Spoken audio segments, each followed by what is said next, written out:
for the Singaporean market? Did you sell well? Actually, we did really well in Singapore. I'll be honest, I closed all my operations except my distribution for the retailers in Singapore. And the only reason why I did that is not because of profits. The only reason why I did that was because I didn't have enough men to go overseas. And in comparison to the developing countries, my return of investment is a lot higher, obviously. So I would rather focus all my investments in places like Vietnam, in China, in Myanmar, and in Thailand. And these countries, they're hungry for new content. Singapore, a lot of people I've seen it all. It's only 5 million people. But Singapore is a great place to do a business as well. We're doing very well. We did very well. We're still doing really well on the distribution market. We're hoping to come back, but we're going to come back with a bigger bang. So outside of Singapore, Thailand is the first country that you go to. Yeah. Why Thailand? Okay, first of all, it's a personal love for me for the country. Okay, because I do frequent Thailand a lot. I have a lot of friends in Thailand. But more importantly, apart from loving the country, is that I felt that regionally, it was the one country with the most vibrant media that I could relate to. If you went to some of the more lower developing countries, their media is still very in their primal stages.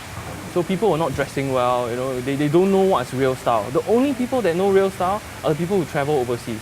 And those people have money. But the general public do not know what is, what is cool and what's fun, what's trendy. But Thailand is ready for it.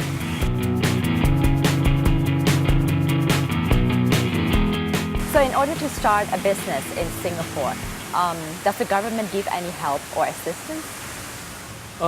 Yes, they do. For a retailer, they do give us some funds to build our first shop. And that's a great thing for most companies. It's not easy to venture overseas. Basically because of, number one, language. Number two, to actually figure out the operations on a foreign land. The working culture is really different from Singapore if you're going to a developing country. And if you do not have good help, it can be a bit tough. Funding is one part of it. A good partner is another part. And the government does try to, the Singapore government does try to help to link us up with the right people to give us a good start. And I think that's important. Yeah. So you opened a business in Singapore before and has an operation in Thailand as well. What are the major similarities and differences in setting up businesses in these two countries? Okay, Singapore is really efficient. Everything is online. So if I want to open a company today, I would get my documents and my approvals almost on the same day.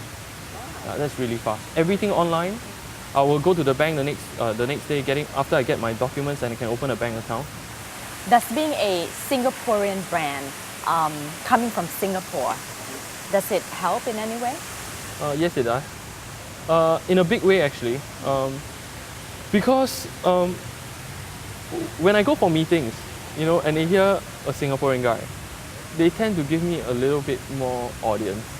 I don't know if it's because of the way I dress or because of the way I talk, but it does help me a lot when I'm from Singapore. Maybe it's the efficiency that they think, or maybe it's some form of reliability perception that they have. And I've never been shy to say that I'm a Singapore brand, even in Thailand. If you realize on all the interviews that I've been on, I always say I'm a Singapore brand. I never try to pretend about who we are, that we are from Australia or from any other, foreign country. We sell ourselves as Singaporean, made in Singapore. For anyone who wants to set up a business in Singapore, what would be the advantages? I think efficiency. It's a level playing field. So it's an open economy. Anyone can come in and fight. So if you have the bigger muscle, you think you can take on the rounds, be welcome to come and take a challenge. But that opens up you to a lot of competition as well. So it's a double-edged sword. Yeah. Another good thing is that it's safe. You can open a bank account quickly. You can open a company quickly. and there are organizations you can call to help really quickly. Our first language is English language, which means it's accessible for most people who want to have an international business anyway. So what's the plan for the future? Right now, our focus is for the region, so up to probably about 6 to 7 hours flight.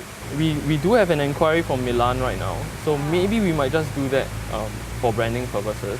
But we believe that the market is in Europe as well. A lot of people are asking us to go there, which is amazing because our product is from Europe originally, hundreds of years ago. So now the Europeans are asking us to go over again. Wow.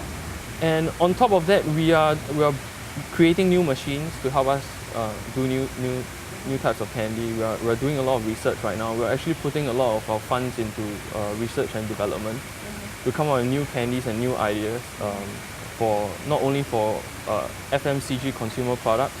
We are also going into more gift-based products. So that'll be very exciting for us. ได้รู้จักกับธุรกิจ Made in Candy กันไปแล้วนะคะ เป็นของชาวสิงคโปร์และสามารถที่จะไปขยายธุรกิจในต่างประเทศได้ สัปดาห์หน้ามาทำความรู้จักกับ TWG ร้านขายชาชื่อดัง เป็นของคนต่างชาติ แต่เลือกที่จะมาจดทะเบียน และใช้สิงคโปร์เป็นฐานในการที่จะขยายธุรกิจไปในต่างประเทศ รับรองค่ะว่าน่าสนใจอย่าพลาดนะคะ สัปดาห์หน้า วันนี้สวัสดีค่ะ